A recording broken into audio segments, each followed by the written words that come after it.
Today, the Electoral Commission announced January 15, 2026 as the official polling date for all identified elective political positions. But now that we have set the date for polling as 15th, the campaigns will therefore officially end on the 13th of January 2026. We want all the candidates to take note. This is not only applicable to presidential candidates, that also applies to all elective positions. This was during a media briefing addressed by the Commission's Chairperson Justice Simon Byabakama at the Commission's headquarters in Kampala, where he reminded parliamentary aspirants to adhere to the electoral guidelines during and after the nomination exercise, which is set to begin tomorrow.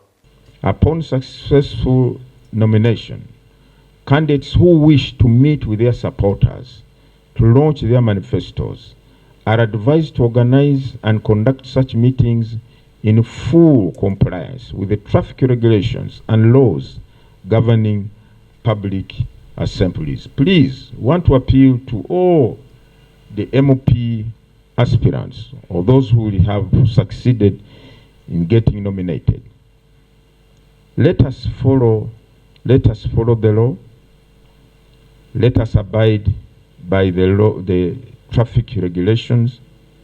Let us be mindful of the right of other road users so that we avoid disruption of other users who are going about their normal activities.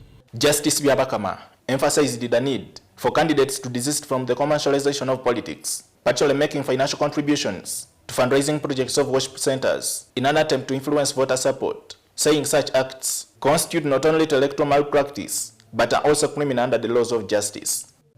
Once again, the use of money to influence voters during campaigns or after nominations is prohibited under the law. No candidate, once you have been nominated, is allowed or permitted to use money to influence voters. That is an electoral or a criminal offense. This is not even dignified with the electoral offense. It's a criminal offense to bribe voters.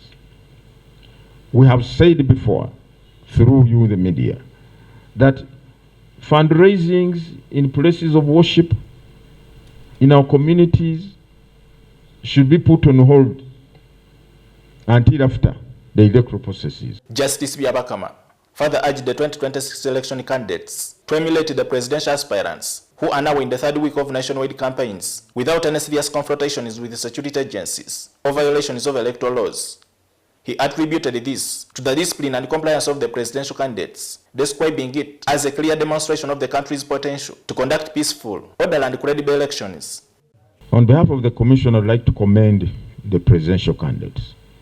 The exercise is moving on relatively, generally, smoothly, to the bemusement of some people.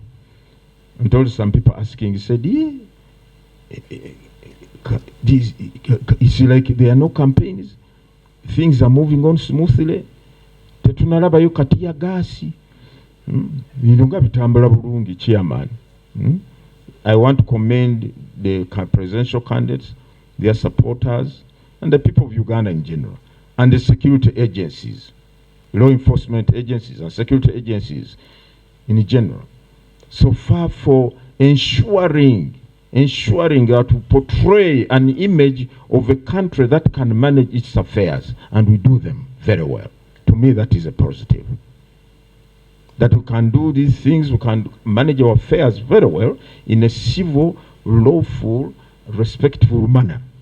Unlike the previous general elections, which were marred by reports of gross human rights violations, often targeting opposition politicians, this year's electoral campaign has surprisingly maintained an unusual calm and peaceful atmosphere across the country since the presidential candidates commenced their nationwide campaigns nearly 3 weeks ago.